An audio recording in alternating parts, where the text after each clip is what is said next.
Order! Order! You are an incorrigible delinquent at times. Behave yourself, man!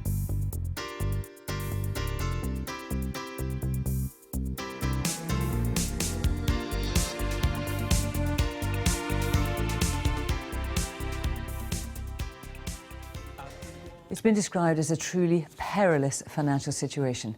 Tonight, Northamptonshire County Council is holding crisis talks to discuss which services it must cut to the bare minimum in order to save money.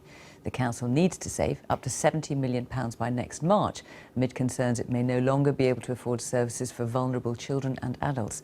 Our social affairs correspondent, Alison Holt, has the story. Outside Northamptonshire's County Hall, protesters outline their fears about the human consequences of what are described as inevitable cuts to important local services. The reason why I'm doing this talking today is to remind them that their cuts, it isn't just about facts and figures, it's about real people's lives, and they're going to die because of the result of today's decisions. Inside, at an emergency meeting, councillors are wrestling with how they bring the authority back from a financial precipice. Northamptonshire's problems are being described as unprecedented. Within the last 6 months, its chief financial officer has had to issue 2 legal notices warning that the authority is on the brink of insolvency. It's expected core services for vulnerable children and adults will be reduced to a minimum. The Hope Centre in Northampton supports people struggling with homelessness and poverty. Of the 100+ people who walk through the door each day, most are already feeling the impact of cuts to council services. We see people who have got nothing else, and the more services that are cut somewhere else, we have to pick up the slack.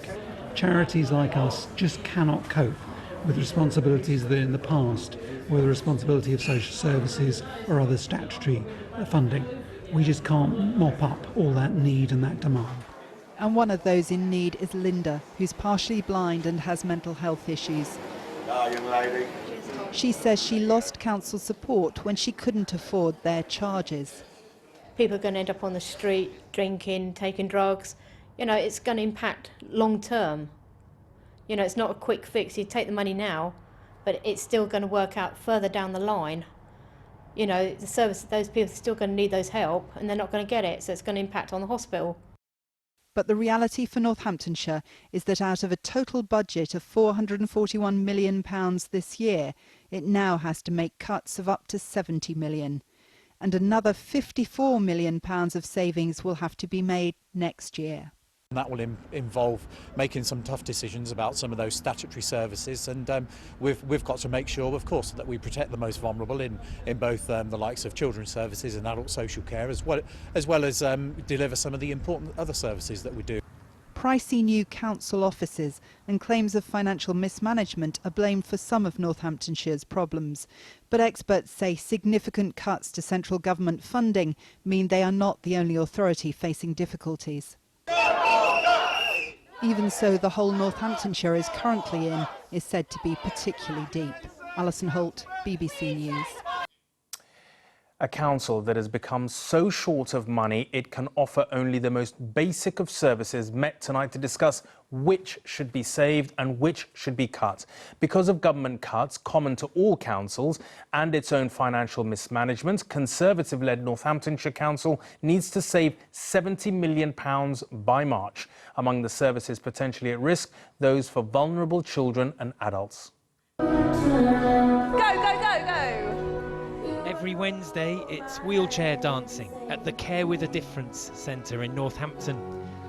It's only an hour a week, but they're worried here that it won't survive a bankrupt council's next round of cuts. Ellie, you're angry about all this, aren't you? Ellie Logue is one of the profoundly disabled dancers, and she voiced her distress through her touchscreen computer. I am tired of fighting with the councils for a right to be funded. All we are asking for is a few clubs to meet up and forget about what's wrong with us and to celebrate that we are superheroes and have survived so much. The County Council's extraordinary meeting tonight to discuss the crisis began with a prayer. Do not let the flood sweep over me or the deep pit swallow me up. It's still facing a budget shortfall of £70 million, notwithstanding its plans to sell off 21 of the county's 36 libraries. All bus subsidies have already been taken away. The highways budget has also been slashed, so some roads and footpaths are left unrepaired, and motorists are being further hit with more parking charges across Northamptonshire. The new council leader says he wants to create a resilience in the public sector in places where the council can no longer step in. It's not just about money, it's how we work together with our partners, like I say, the districts. We've been with carers this morning. You've been coming in on their days off to try and fill the gaps that you've created. I mean, it's an emergency situation. It is an emergency situation. It's an extraordinary time for us, and we've got to. It comes down to that basic point of using the resource we've got within budget to deliver the best services we can. Northamptonshire County Council may have been guilty of terrible mismanagement, but the increasing cost of social care, coupled with the decreasing central government subsidy, is a problem for every local authority, and more of them might soon be facing financial failure, just like the one they've had here. As the protests grow louder, the authority must now meet its legal obligations to balance the budget while providing the statutory level of care to the most vulnerable. If things are got wrong there because there isn't enough money, and there is no legally defined level of service, but if things go wrong, we know from the past how badly wrong, particularly in children's care, they can go, and the council and nobody would want that to happen. There will be legal challenges to some of the cuts this council is proposing. Providing a bare minimum service may one day balance the books, but it will happen at an as yet unknowable human cost. Geraint Vincent, News at 10, Northampton. Northamptonshire County Council is holding crisis talks today over concerns it will no longer be able to pay for services for vulnerable children and adults and meet its legal budgetary duties. Government-appointed commissioners were sent in to run the authority earlier this year after it issued a Section 114 notice restricting its own spending in a bid to balance the books. But the council issued a second order last month confining spending to only the most essential services amid fears that its budget shortfall could reach £70 million this year. To get more insight on this, I'm joined now by local government expert at the London School of Economics, Tony Travers. Thanks for joining us this afternoon, Tony. Is this self-inflicted?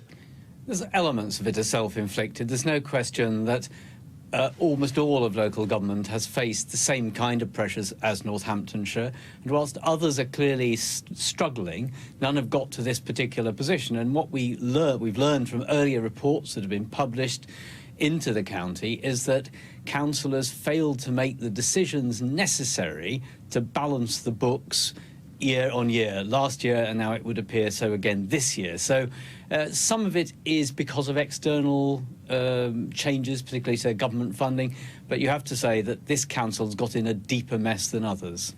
What is likely to happen now? Well, as you said, there are commissioners in a sort of advisory capacity. They don't quite yet run the whole council. So what's happened here is that the Chief Finance Officer has issued another of these so-called Section 114 notices, which effectively tells the councillors they've got to take decisions to ensure the books balance during the year. It's that simple. So they're going to have to face now whether to cut. They're going to stop all new spending, but then the issue is, do they cut what? I mean, children's care, adult social care, very hard to cut them more than they've been held down so far. So then you're looking at everything else the council does, highways, libraries, rural transport, not much else to cut really, and trying to reduce that even further than they've been cut already. It won't be an easy job.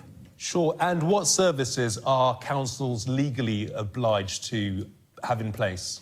Well, all the ones I've just mentioned, adult care, children's care, libraries, highways, they've got the legal requirement to provide all of those, but the question of what a legal or an appropriate level of service is often not defined. So there isn't a precise definition of how much you should spend or what the service should look like. How many libraries should there be, where should they be, and so on. So in the end, if a county like Northamptonshire failed by spending too little to provide services that were up to scratch, it would require the courts probably to decide that it wasn't an appropriate or legally or lawful level of service. But we haven't got there yet here, though you never know, if the cuts are too deep, we might. Sure. What could this all mean, practically speaking, for children's services, for example?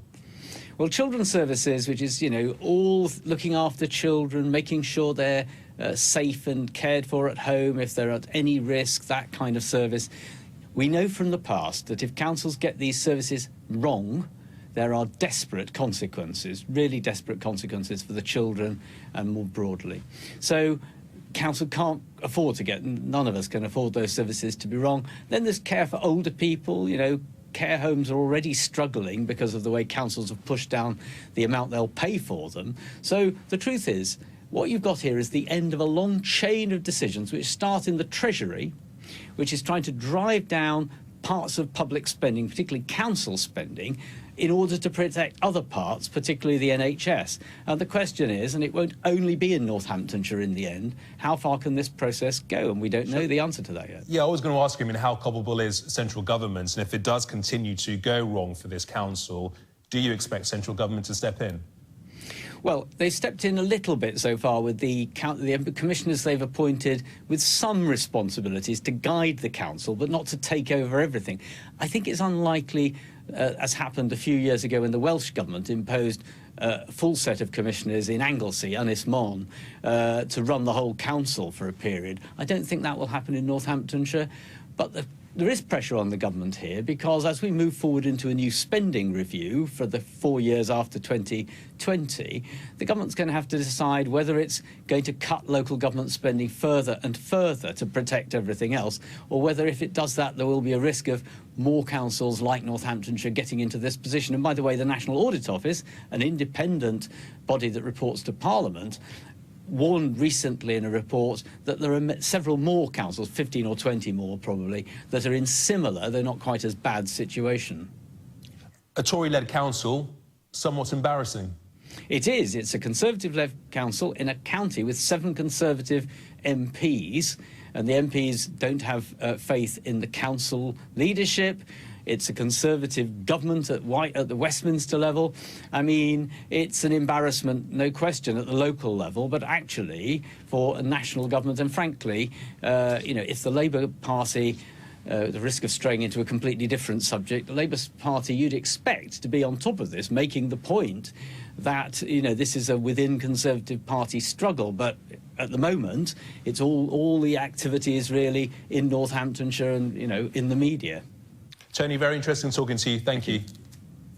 At 5:30 this evening, councillors from the Conservative-led Northamptonshire Council were summoned to a crisis meeting. With protesters gathered outside, they debated yet more service cuts to a town hall that's already technically insolvent.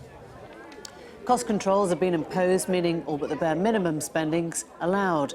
The council has vowed to protect vulnerable people, but how's that even done when spending's been slashed to the bone and £70 million must be saved by next March? Is Northamptonshire the canary in the coal mine? How many councils could face similar problems? We'll discuss the implications in a moment with the government aid, but first, Alex Forsyth has been to Oxfordshire to see how Northampton's neighbouring council is coping.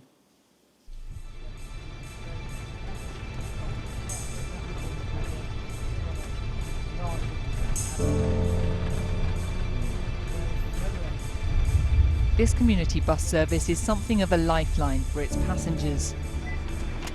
Hi, George. Oh, yeah. Got your haircut yet? John, be nice to these people. It was set up at the start of last year to replace commercial services that stopped running when Oxfordshire County Council withdrew subsidies. What do you use the bus for? Mostly shopping, doctor's appointments, swimming world. How important is the bus to you? It'd be pretty miserable without it. Almost entirely staffed by volunteers, it helps old and young who'd otherwise be isolated. Because I got hit, a bad hip, and it saves a lot of walking. What would it be like if you didn't have this bus? Oh, murder. Thanks, John. Bye now. See you soon. Bye-bye. It's a true example of the community stepping in when a council has pulled back. Because people can keep going, they can go shopping, they don't have to worry about asking for lifts. and because some people cannot use the bus service and they certainly can't walk in town centre. So it's to keep the community going, and that's what's so important. Oxfordshire has significantly cut its spending by £36 million over the past 8 years. All the while, demand for children's and adult services is growing. The council leader says keeping the books just about balanced is a consequence of tough choices, some made early on. It has been very difficult because I think the main thing is people have sort of thought that I was doing it because it was a crusade, but I didn't. I had to make those decisions, very difficult, and you come in for a lot of criticism. Probably the toughest one was around children's centres, where we took a lot of money out of the budget. We've had to redesign that service. It's the services deemed non-essential that have borne the brunt.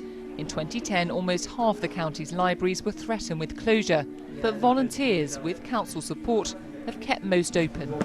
So should councils focus on statutory duties, child and adult services, and let others do the rest? I think that's got to be the way forward, because perhaps in the past we've over-provided and it's very difficult to take something away from people, and I can understand the angst that they had.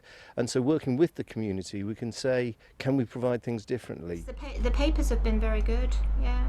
I like that one. How can they do this to us? Yeah. I thought that was brilliant. Yeah. But what's an essential service can mean different things to different people. Oh, that's nice. You're going to give a lovely smile as well. Rachel Scott-Hunter is fundraising for a new day centre for adults with learning disabilities, like her daughter, Alexandra. Last year, the centre she'd visited for 26 years closed. She had to move to another one for adults and elderly people. I'm really upset about the whole thing. I told them at the time, I think it's catastrophic what they've done. I think it's dreadful for the elderly, and I think it's dreadful for our group. Our group are still very young in their minds. I would say probably our 46-year-old is probably around, I don't know, 12, 14, something like that in her attitude to life. So to put them with a group of elderly people who they've had a life but they've become ill and they just want peace and quiet, you know, it's totally inappropriate. So with cuts having such consequences for people's lives, is there a solution? If we can retain the business rates with the growth of the economy, then we can be providing the services to the vulnerable people, and perhaps looking again at some of the services that we've had to cut back on and see whether we could make changes. The government has put more money into social care and allowed authorities to raise council tax. But for many, keeping the wheels turning is increasingly tough. Alex Forsyth with that report, and joining us now is the Conservative MP Chris Philp, a parliamentary aide at the Ministry of Housing, Communities, Local Government. Nice for you to come in. Chris, you heard that and you saw it, the catastrophic consequences where councils have been quite simply slashed to the bone, having very detrimental effects on the people within it. Yeah, well, look, I mean, over the last 6 years, between about 2010 and 2016, the whole country had to find savings because we were simply every year spending way more than we could afford. So during that 6 years, we eliminated about 80% of the deficit which Labour left behind, and that meant difficult decisions. You concede now that was the wrong choice? Well, no, I don't think it was, because you can't go on spending more than you can afford year in, year out, and that deficit's come down from 10% to 2% of GDP. You're talking about the deficit and you're not talking about the effect it's having on real lives that we've just seen. There has been a 49% cut, real terms reduction for the duration of the coalition government. How on earth were councils meant to make ends meet? The figure you're quoting is the government the National grant. Audit Office but a lot report. of that's been made up by things like council tax increases and other funding streams like the adult social care grant. Now, the good news for local authorities... Do you know what? If that is a real terms reduction, it means it hasn't been made up. It means it is a 49% cut in real terms. That's in the government grant, but there are other funding streams as well, like adult social care and so on, which have partly made that up. They are getting much less money than they were. And if they carry on at this rate, then 15 councils will go under. This is the latest research that says 10% of these councils are dipping into their reserves within 3 years. That's 15 councils going under. And that's why, in the funding settlement announced in February this year and next year, the real-term spending will actually start to go up again. Now, that's because we've made difficult choices over the last 7 or 8 years. The country as a whole was sort of facing bankruptcy. They have been a tough 6 or 7 years, there's no question about that. But the corner, hang on, the corner has been turned, and the spending in real terms is increasing. It's going up by about... That's not what the Tory party is saying at all. The Tory party is ordering its MPs to ditch quietly this rhetoric on burning injustices. They're not even pretending they're going to start solving these issues. Well, I don't think that's true at all. Like well, I said, it is. It's not true, because the spending, as I say, real terms spending power for local authorities this year and next year now is going up again, and that's because we've taken difficult decisions, and it means those pressures we saw there will start to alleviate this year and next year. If you're talking in cash terms, you know how meaningless they are because of the huge increase in demand, as we've seen, whether it's the social care crisis, more elderly people living longer, or the kind of extra demand that has been placed on them now. You can't do it in terms of a bit more cash. Well, look, there is lots of extra demand, that is true. Yeah, people are living longer, and there are all kinds of demands for social care. So more money is going into social care. There was £2 billion extra announced last year. I just wonder if you can look parents and children and disabled people in the eyes and say, oh, it's OK, because we had this austerity project and I'm afraid you've suffered. Well, look, I think councils have actually done quite a good job managing. So you mentioned adult social care, and we saw an example there. Actually, that bit of the budget has been protected by councils, and good local authorities have found ways of saving money without cutting into frontline services. So to give you a couple of examples, in Dorset, there are 6 local authorities that are merging with the county council. That's going to save quite a lot of back office money, which can then be used to reinvest in frontline services. That's the kind of creative thing councils need to do to make sure much creative thinking you can do when your budget's being to make sure slashed in frontline half. services get protected. And as I say, on social care that you mentioned, frontline services spending has been protected in real terms, and more money is going into adult social care over the next couple of years, and that is the right thing to do. Chris, thanks for coming in.